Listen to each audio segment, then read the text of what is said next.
imunisasi, tapi nggak jadi. Soalnya anak dari temenku itu habis imunisasi, panas. Ya Allah, terus gimana? Ya jadinya anakku nggak tak imunisasi dulu. Iya sih, anakku juga belum tak imunisasi. Takutnya ya kayak gini tadi, panas, pilek, batuk, terus gimana ini? Ya udah imunisasi kok malah. Iya makanya itu nggak usah imunisasi, nggak perlu juga kan? Anak kita juga sehat-sehat aja kan? Daripada nanti ada imunisasi malah sakit, kasihan. Nggak usah, iya nggak perlu. Permisi mbak, ya. Jadi kalau nggak salah dengar, mbaknya ada ngomongin tentang imunisasi ya? Iya. Mbaknya takut anaknya imunisasi? Iya sih, takut soalnya anak dari saudaraku kemarin habis imunisasi, badannya panas. Iya.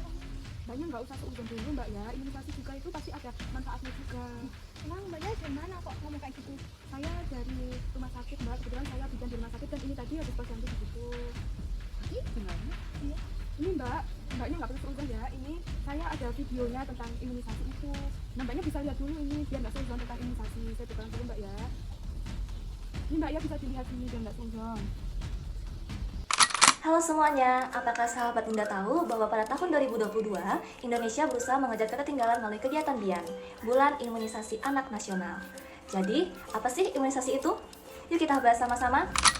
Imunisasi adalah upaya pencegahan penyakit menular dengan cara memberikan vaksin kepada balita dan anak, sehingga tubuh kebal terhadap penyakit tertentu.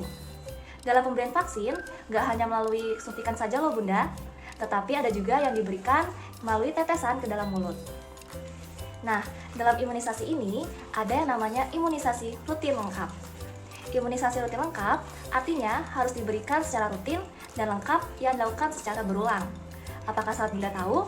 Ternyata imunisasi rutin lengkap terdiri dari dua, yaitu imunisasi dasar dan juga imunisasi lanjutan. Imunisasi dasar ini berguna untuk membentuk kekebalan tubuh. Contohnya adalah imunisasi BCG, hepatitis B, polio, DPT, HBHIB, dan campak rubella. Nah, kalau untuk imunisasi lanjutan itu berguna untuk mempertahankan dan memperpanjang tingkat kekebalan tubuh yang diberikan pada balita dan anak. Nah, imunisasi lanjutan dibagi lagi menjadi dua. Yang pertama ada imunisasi lanjutan balita yang terdiri dari DPT, HB/HIB 1 dosis, dan campak rubella 1 dosis. Dan yang kedua ada imunisasi lanjutan anak sekolah yang terdiri dari campak rubella dan DT pada anak kelas 1 dan TD pada anak kelas 2 dan 5. Kalau tadi kita sudah membahas imunisasi rutin lengkap, selanjutnya kita akan membahas macam-macam vaksin. Sahabat Bunda perlu diketahui ada banyak macam vaksin, seperti hepatitis B, BCG, polio, DPT, HB/HIB, campak rubella. Dan yang terbaru ada juga loh, yaitu PCV, HPV, RV, IPV2, dan JE. Tapi untuk JE ini sayangnya hanya masih berlaku di wilayah endemis saja. Mari sahabat Bunda kita simak beberapa macam vaksin. Yang pertama ada vaksin hepatitis B.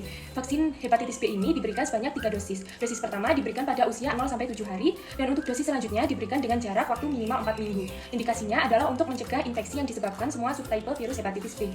Namun perlu diperhatikan ya Bunda, vaksin ini tidak boleh diberikan pada bayi dengan berat badan lahir rendah dan yang mempunyai alergi vaksin sebelumnya. Dan yang kedua ada vaksin BCG.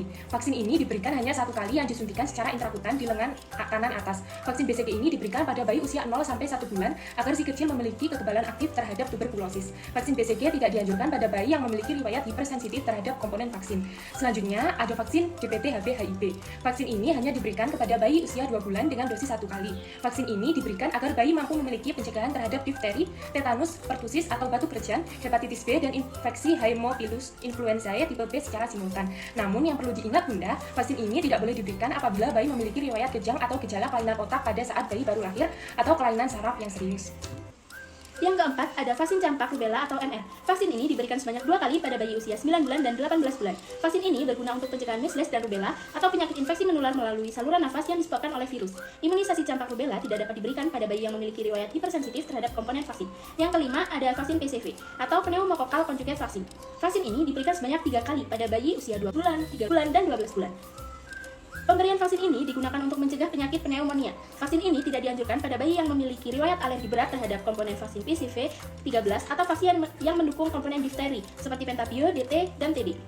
Yang terakhir ada vaksin polio. Sahabat Bunda, perlu diketahui ada 2 cara pemberian vaksin ini, yaitu dengan cara ditetes, oral polio vaksin atau OPV, dan suntikan atau inaktif polio vaksin IPV. Dosis vaksin OPV sebanyak 4 kali dimulai dari usia bayi 1 bulan dan jarak dosis selanjutnya minimal 4 minggu. Sedangkan dosis IPV diberikan 2 kali pada usia 4 bulan dan 9 bulan. Pemberian vaksin polio ini berguna untuk memberi kekebalan aktif terhadap poliomielitis. Namun, sahabat Bunda, vaksin polio ini tidak baik bila diberikan kepada bayi yang sedang menderita demam, hipersensitif terhadap vaksin sebelumnya. Nah, Bunda, pemberian semua vaksin ini tidak serta-merta diberikan loh, tetapi setiap akan diberikan vaksin, bayi dan anak harus dipastikan dalam keadaan sehat. Nah, untuk jadwal imunisasi, sahabat Bunda bisa lihat di buku KIA bagian anak. Pada buku KIA sudah tertera keterangan kapan saja anak harus diberikan vaksin, seperti yang ada di bawah ini.